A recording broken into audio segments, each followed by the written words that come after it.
हर्पल जियो drama time बन चुका है बहुत ही ज़्यादा इंटरेस्टिंग। उसमें हमें दिखाया जाएगा कि जवाद शाह जैसे ही घर आते हैं तो वो सामने ही देखते हैं मीशा को और अपने बेटे हुनैन को, और उनके पास चले जाते हैं। इस पर वो कहता है कि मेरा बेटा जो है वो बाहर घूम रहा है। इस पर मीशा जो होती है वो जवाद शाह से सलाम लेती है और कहती है कि कैसे हैं आप। इस पर कहता है कि शबाब कैसे कहाँ है। इस पर वो कहती है कि वो अपने काम से कहीं बाहर गई हुई हैं।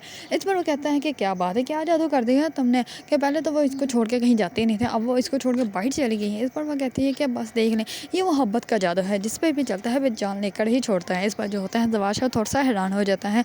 इस पर वो अपनी ग्लासेस उतार के जो है मीशा की तरफ देखने लग पड़ता है। इस पर मीशा जो होती है वो कहती है कि इतनी ज़्यादा नज़रों से मेरी आंखों में मत देखें, कहीं है ना कि हाँ आप पे भी जादू हो जाए, क्या मैं आप पे जादू कर दूँ। इस पर जो होता है जवाद शाह वो बहुत ही ज़्यादा हैरान हो जाता है और वो थोड़ा सा खुश भी होता है लेकिन बहुत ज़्यादा हैरान भी होता है कि ये ऐसी बातें कर रही है। इस पर वो कहती है कि ये मोहब्बत का जादू है और जिसके ऊपर भी चढ़ जाता है फिर ये उसकी जान लेकर छोड़ता है। वैसे तो बिल्कुल भी कभी भी नहीं छोड़ता। इस बार जवाद शाह जो होता है उसके तरफ बहुत ज़्यादा माइल होना स्टार्ट हो जाता है क्योंकि उसको उसके साथ मोहब्बत होनी स्टार्ट हो जाती है। दूसरी तरफ जो होती है शबाब, वो उसके साथ फिर से झगड़ा स्टार्ट कर देती है। वो किसी ऐसे टॉपिक पर झगड़ा स्टार्ट कर लेती है जो कि टॉपिक होता ही नहीं।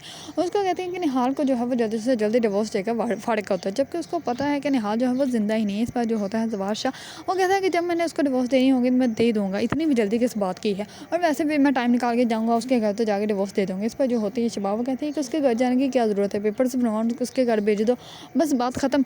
इस पर जो होता है जवाद शाह वो शबाब को कहता है कि अच्छा बस ठीक है, बात छोड़ दो। दूसरी तरफ जैसे ही मीशा को वो देखता है तो मीशा को वो कहता है कि तुम भी हमारे साथ डिनर करो टेबल पर बैठ के। इस पर जो होती है मीशा वो बहुत ज़्यादा खुशी से जवाद शाह के सामने बैठ जाती है। ये बात जो होती है वो शबाब को बिल्कुल भी पसंद नहीं आती और वो उसको कहती है कि नौकरों को जो है उनकी औकात पे रखना चाहिए, नौकरों को जो है वो ज़्यादा सर पे नहीं चढ़ाना चाहिए, वरना जो है वो अच्छा नहीं होता। इस पर जो होता है जवाद शाह वो कहता है कि ये बिल्कुल भी सही बात नहीं है और वैसे भी वो हमारे बच्चे का इतना ज़्यादा ख्याल रखती है, तो इसलिए अगर वो हमारे साथ बैठ के खा लेगी तो इसका कोई हर्ज नहीं है। दूसरी तरफ जो होती है निहाल वो जाती है जवाद शाह के पास। जवाद शाह के पास जैसे ही जाती है तो जानबूझ के उसके पास जाकर ड्रामा करती है जैसे कि मैं गिरने वाली है। इस पर जैसे ही वो उसको संभालता है तो अब वो उसके सामने जो है वो बहुत ही ज़्यादा प्यार भरी नज़रों से देखती है और फिर वहाँ से चली जाती है। इस पर जो होता है जवाद शाह वो उसके साथ मोहब्बत में गिरफ्तार होना तो स्टार्ट हो ही चुका है, लेकिन वो उसकी तरफ माइल भी हो रहा है क्योंकि शबाब जो है वो उसको खुद से दूर कर रही है और वो भी खुद ही। अगर आप लोगों को ड्रामा टाइम पसंद है, उसके बारे में न्यू न्यू अपडेट जानना चाहते हैं